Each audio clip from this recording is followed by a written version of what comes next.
So how to get ready for your home to be inspected. You might be thinking of putting your home on the market, or it might actually be under contract, and you know that buyer is going to want to have a home inspection. So what I'm going to be discussing here in this video is exactly how you can get ready to make sure that you have a fabulous home inspection and your contract stays and gets to closing. So let's get started right now.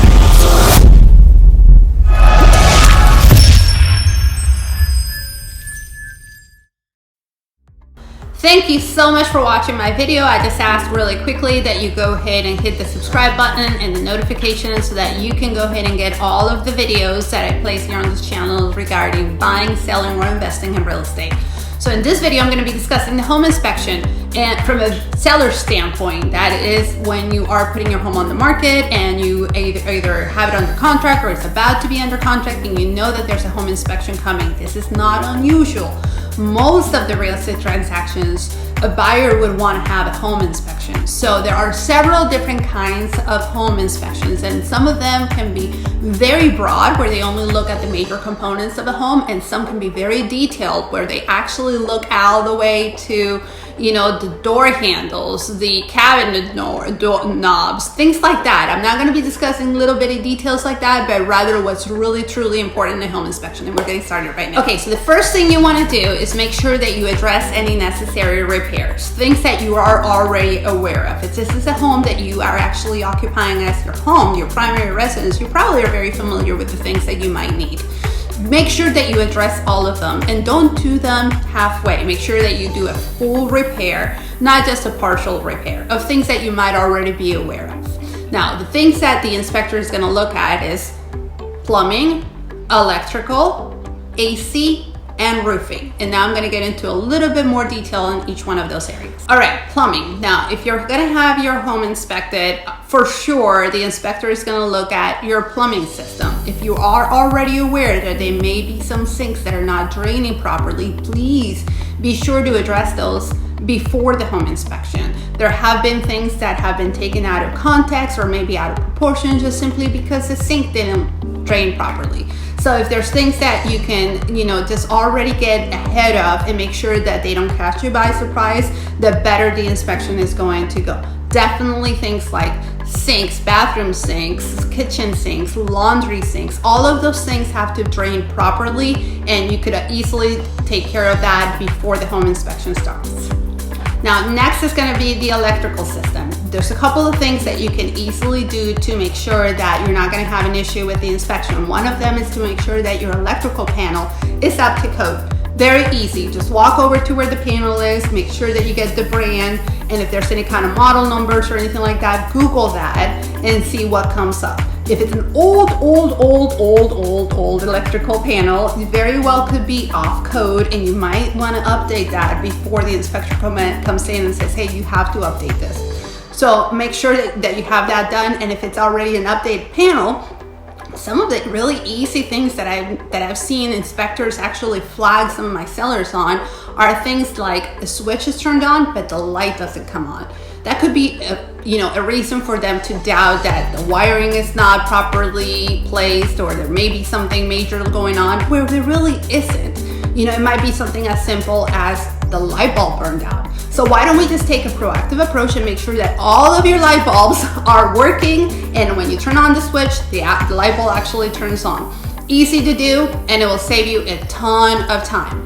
Now, you want to make sure that you also include the bulbs under the microwave. If there's a light under the microwave, in the refrigerator, anywhere where there's a bulb, easy to do. Make sure you turn it on and it works. That could help you save a ton of time and headache during the home inspection. Next is going to be your air conditioning system. That is absolutely a must and one of the priorities of living here in Florida. We have to have a good AC.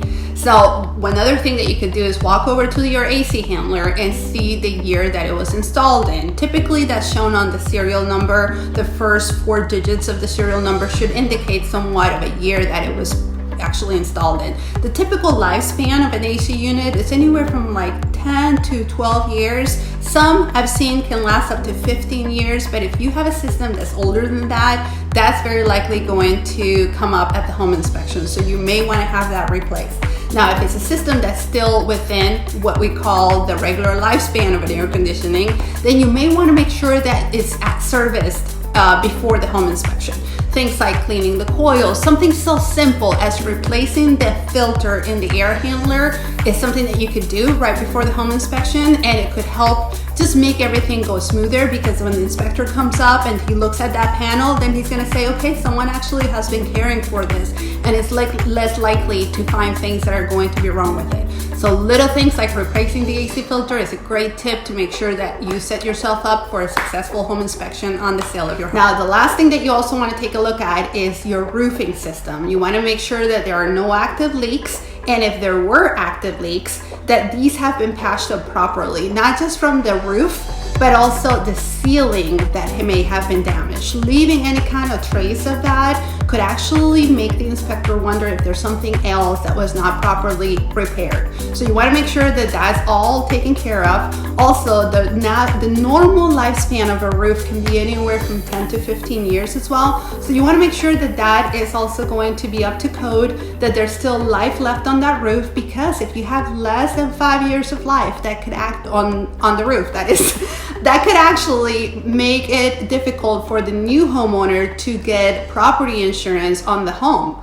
So if you come across a roof that is way beyond the normal lifespan of a roof, let's say normal lifespan is 14 years, right? And this roof is 18 years, no. That's gonna be an issue when it comes time to secure and get home insurance on that home. So you wanna make sure that that's something that you can take a proactive approach, either by replacing it or making sure that it's within the lifespan. And if it does have anything that needs to be repaired, that is properly repaired. Make sure you keep all the documentation just in case it's ever asked for. Then you would be able to show that the repairs were done by a licensed roofer the way they were supposed to. That will definitely help your inspection go a lot faster and better, have a better experience, and make sure that your home makes it to closing. Right, so there you have it. What you need to make sure that you address up front before the home inspection is anything having to do with plumbing, electrical, AC, and roofing.